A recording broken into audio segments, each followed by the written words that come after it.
Good morning प्यारे बच्चों, आपकी एक और नई वर्कशीट आई है डीवी की तरफ से, जो कि वर्कशीट नंबर 36 है। क्लास 8 की वर्कशीट है। आज की वर्कशीट सोशल साइंस की वर्कशीट है और ये ज्योग्राफी की बुक से ली गई है। आज डेट क्या है? 22 फरवरी। आप इसे अच्छे से लेबल कर लेंगे। तो चलिए अपनी वर्कशीट शुरू करते हैं। बच्चों, आज का जो चैप्टर है ज्योग्राफी का, वो है land, land use and land conservation. So basically पूरा चैप्टर किस पे बेस्ड है? ये पूरा चैप्टर लैंड के ऊपर बेस्ड है। तो पूरे चैप्टर में हमें क्या पढ़ना है? सिर्फ लैंड के बारे में पढ़ना है। लैंड जो है ना, वो बहुत ही ज़्यादा इम्पॉर्टेंट नेचुरल रिसोर्स है हमारे लिए। क्यों है? क्योंकि उसी के ऊपर तो हम रहते हैं, है ना। अगर लैंड ही नहीं होगा तो हम रहेंगे कहाँ पे? और जो पूरी धरती है ना बच्चों, उस पर सिर्फ 30% लैंड है और बाकी 70% जो है वो वाटर है। सो 30% लैंड है और 70% वाटर है। अब उन 30% को भी अगर हम 100% से कंपेयर करें, ठीक है, अगर हम 100% मानते हैं पूरे 30% को, तो उसमें से भी 30% पर ही लोग रहते हैं, ठीक है। पूरे 100% में से 30% पर ही लोग रहते हैं। बाकी जो 70% है वो तो ऐसी जगह है जहाँ पर हम रह नहीं सकते, या तो उनका क्लाइमेट अच्छा नहीं है या फिर वहाँ पे बहुत ही ज़्यादा घना जंगल है, ठीक है। अच्छा, अब आगे देखते हैं। और लोग कभी भी कहीं पर भी रहना शुरू करते हैं ना बच्चों, तो वो हमेशा जगह और क्लाइमेट को देखकर रहना शुरू करते हैं। मान लीजिए ये कुछ इस तरीके का जगह है और वहाँ पे अगर बारिश होती है, तो बारिश होगी तो क्या होगा? सारा पानी यहाँ पे आके इकट्ठा हो जाएगा। यहाँ पे इकट्ठा हो गया, अब लोगों को प्रॉब्लम होगी आने जाने में और रहने में। तो इसीलिए ऐसे वो लोग जो हैं वो डेजर्ट में भी नहीं रह सकते। लोग ऐसी जगहों पे रहना पसंद करते हैं जहाँ का लैंड और क्लाइमेट काफ़ी अच्छा हो। जैसे कि रिवर्स वैलीज़ के आसपास काफ़ी अच्छा क्लाइमेट होता है। प्लेन्स में काफ़ी अच्छा होता है। प्लेन्स वगैरह जो जगह होती हैं वहाँ पे काफ़ी अच्छा वो होता है क्लाइमेट, और लैंड भी काफ़ी अच्छा होता है। अब लैंड यूज़ के बारे में जानते हैं। तो लैंड जो है वो, अब ये भी तो बताना होगा ना कि क्यों ज़रूरी है हमारे लिए। तो एग्रीकल्चर के लिए, फॉरेस्ट्री के लिए, मिनिंग के लिए, घर बनाने के लिए या शहर बसाने के लिए, रोड्स बनाने के लिए और इंडस्ट्रीज़ को सेट करने के लिए ये काफ़ी ज़्यादा इम्पॉर्टेंट है, ठीक है।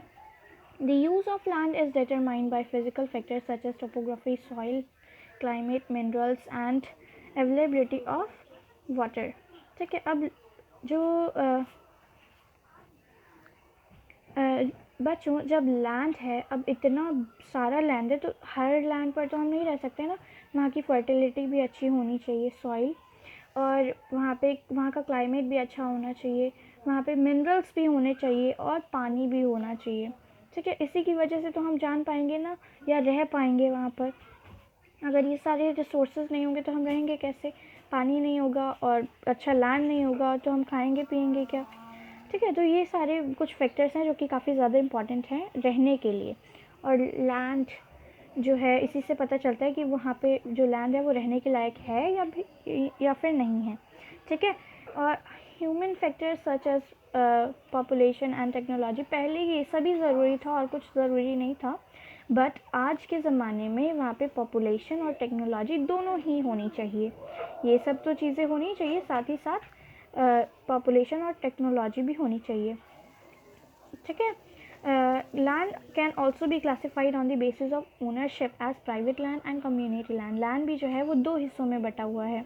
कौन सा? एक प्राइवेट लैंड और एक कम्युनिटी लैंड। प्राइवेट लैंड वो होता है जहाँ पे लोग जो हैं, मतलब उन्होंने वो जगह खरीदी होती है। आपने सुना, जैसे मान लो किसी ने एक लैंड जो है वो छोटा सा लैंड खरीदा हुआ है, तो कोई भी वहाँ पर जाके रहना शुरू थोड़ा ना कर सकता है, नहीं कर सकता ना।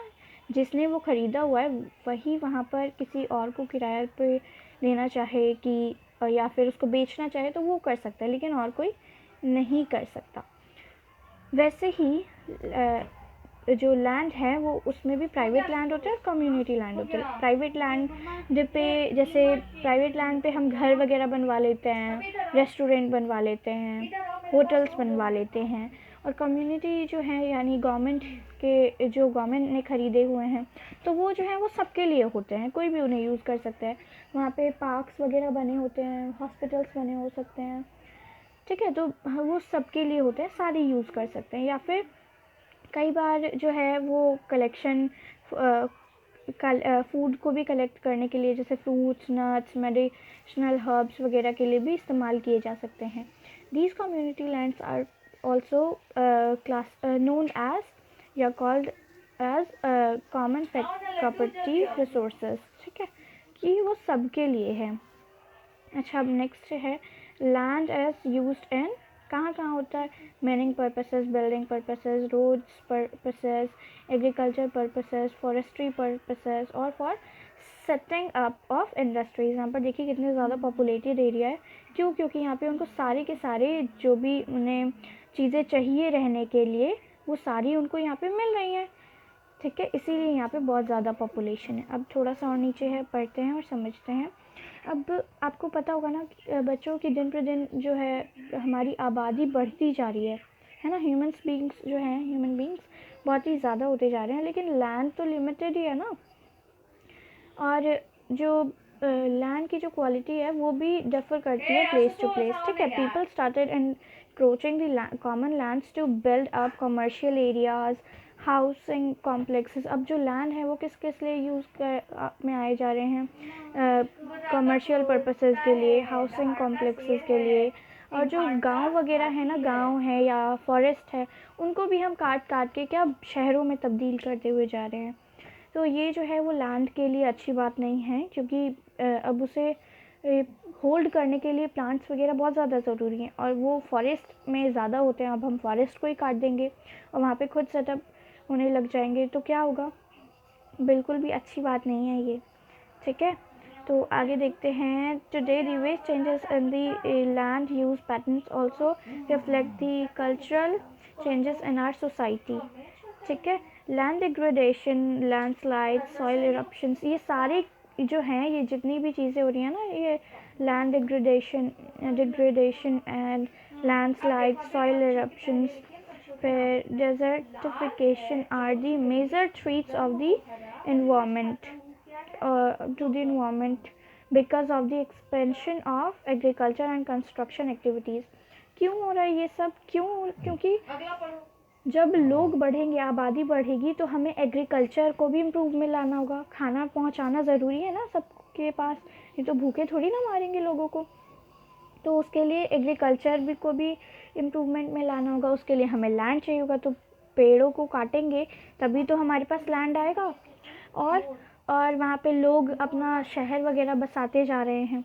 ठीक है, तो ये मेजर प्रॉब्लम्स है जिसके कारण काफ़ी ज़्यादा प्रॉब्लम्स फेस करनी पड़ रही हैं। हम यहाँ पर देखिए, आपको दिखाया जा रहा है, ये देखिए यहाँ पे कैसे गांव था, फिर वो थोड़ा और बढ़ गया। ठीक है, फिर और बढ़ गया, फिर ऐसे ही बढ़ते बढ़ते वो एकदम शहर बन गया पूरा। यहाँ पे थोड़ा सा और conservation of land resources.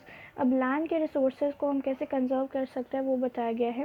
Growing up population and their ever growing demands has led to be a large scale destruction of forest cover, and malleable land has uh, created a fear of losing its natural resources. Therefore, the present rate of degradation of land must be checked.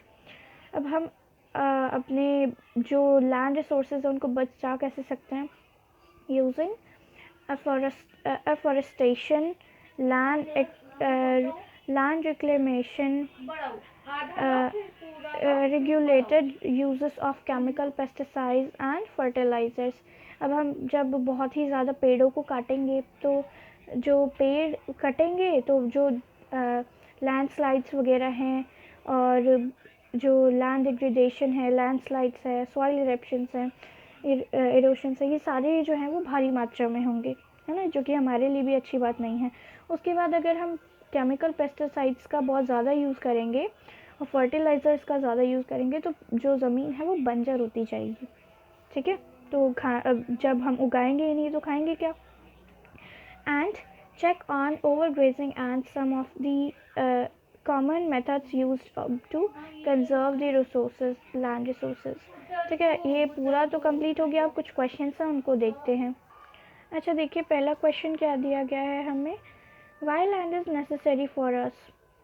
चलिए ऊपर देखते हैं, क्योंकि ऊपर बहुत अच्छे से हमें समझाया गया है। यहाँ पर देखिए, यहाँ पे आप लिख दीजिएगा, land is used in mining purposes, building purposes, road purposes, agriculture purposes, forestry purposes, for setting up industries। ठीक है, ये सब लिख दीजिएगा, तो हमारा फर्स्ट क्वेश्चन कंप्लीट हो जाएगा। अच्छा, नेक्स्ट देखते हैं, right any 2 reasons for land degradation today. तो चलिए लिखे। देखिए आप यहाँ से लिख सकते हैं, ये देखिए, पहले कलर जो है थोड़ा सा डार्क ले लेते हैं। यहाँ से देखिए, लैंड डिग्रेडेशन, ये land degradation, landslides, soil eruptions, desertification are the major threats of the threats to the environment because the expansion of the agriculture and construction activities. ठीक है, तो यहाँ से लेकर आपको यहाँ तक के लिखना है, यह आंसर नंबर 2 हो जाएगा। अच्छा, हम नेक्स्ट देखते हैं, third question, what are the ways to prevent land degradation. तो इसका बहुत अच्छे से समझाया गया है हमें यहाँ पे, afforestation, land reclamation, regulated use of chemical pesticides and fertilizer, and check on overgrazing are some of the main common methods used to conserve land resources। ठीक है, तो ये आंसर नंबर 3 हो जाएगा। तो इसी के साथ आपकी पूरी वर्कशीट कंप्लीट होती है। होप आपको समझ में आया होगा। अगर आपको हमारी वीडियो पसंद आए तो इसे लाइक करें, सब्सक्राइब करें और हमारे चैनल को शेयर करना ना भूलें। Thanks for watching.